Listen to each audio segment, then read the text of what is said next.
The federal government's MPs are doing a lot of soul-searching about the Labor Party's drubbing in the Queensland election. Some are convinced the result is an ominous sign for next year's federal poll.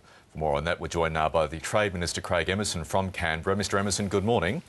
Good morning, Michael. How can this be described as anything other than a crisis, in the words of the former Queensland Premier Peter Beattie, for the Federal Labor Party? It was a thumping victory for Campbell Newman and his team, and obviously I congratulate Campbell for that. I hope and expect that he will govern in the interests of the people of Queensland, but I think any real analysis of the campaign that's just been conducted will confirm that there were not federal issues in the campaign as such. No bunting, no campaign material, nothing in Campbell Newman's victory speech. But of course we know that federally we have real challenges in Queensland, right around the nation. We'll be addressing those challenges by explaining the benefits of the policies that we've just recently been getting through the Parliament to the people of Queensland and Australia more broadly. Minister, I agree with you. It was a purely, not purely, but 99% state-based campaign. But exit polls, opinion poll results showed that a lot of Queenslanders didn't like Anna Bligh from the moment she broke that key election promise not to sell Queensland state assets. Surely there are direct parallels there between Julia Gillard and the carbon tax promise. Well, of course, people will seek to draw parallels, but the fact is that when the tide in Queensland goes out, it goes out a long way. The last election, Michael, was one that the LNP believed that it was going to win, even on the night when the votes were being counted. No reflection on LNP members, but they were coming into the studio and basically declaring victory. They thought that they had won that easily. Back in 2001, Peter Beattie got 49% primary. Last Saturday, Campbell Newman got 49% primary. So this kind of analysis that says when you lose an election, you're out for decades is wrong. The tide goes in and out dramatically in Queensland, particularly in state politics. But on the issue of federal politics, we will increase our campaigning effort in Queensland now that we've got some of the most important policies through the Parliament. And of course, you need to be in Canberra to do that. And Julia Gillard has navigated both the mining tax and the carbon price and superannuation increases and a whole raft of measures for working people through the Parliament. It's now the phase where we get into explaining the benefits of those policies to the people of Queensland, including, for example, an infrastructure investment which will be funded in large part by the mining tax, which Mr Abbott, of course, would rescind. A lot of Queenslanders, though, just don't like, as this poll shows, politicians, Labor, Liberal, male or female, who break such key, seemingly unbreakable promises.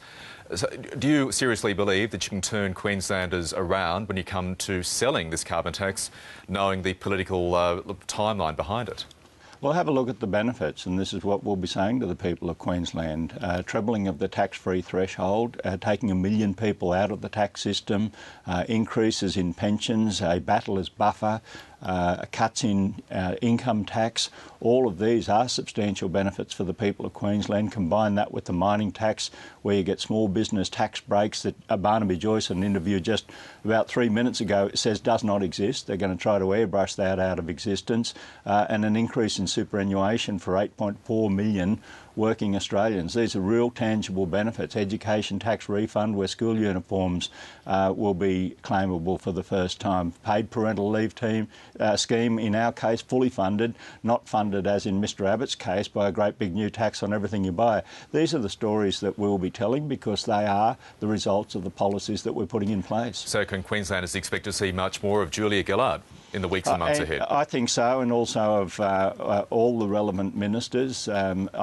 What I think people don't fully appreciate south of the border about Queensland is how provincial it is, how decentralised it is.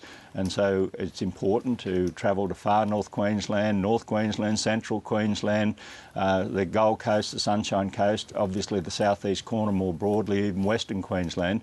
We'll be doing that, and there'll be a lot of face-to-face discussions, not only about the benefits of the policies that we're implementing for the working people of Queensland, but also the absurdity of the policy positions that Mr Abbott is adopting.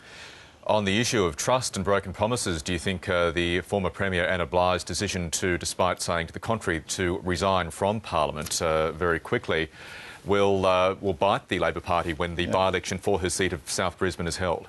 Well, again, let's have the people decide that, and I'm not a political pundit as how people will vote in the the by-election in South Brisbane. I think people do understand that, given the dimensions of this defeat, Anna believed that she couldn't make a further contribution, that she accepted the judgment of the people, that her time as a Member of Parliament really has passed, and so she's resigned.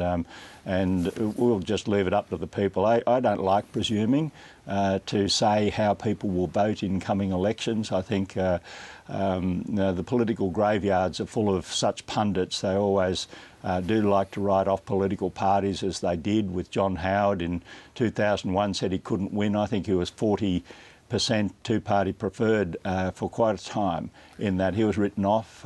Labor couldn't win the 1993 election. John Howard was in all sorts of trouble before the 2004 election. All of those predictions were defied, and I think therefore we should owe our respects to the Australian people to make their judgments rather than us making all these predictions. OK, Craig Emerson in Canberra, thank you for your time this morning. All right, thanks, Michael.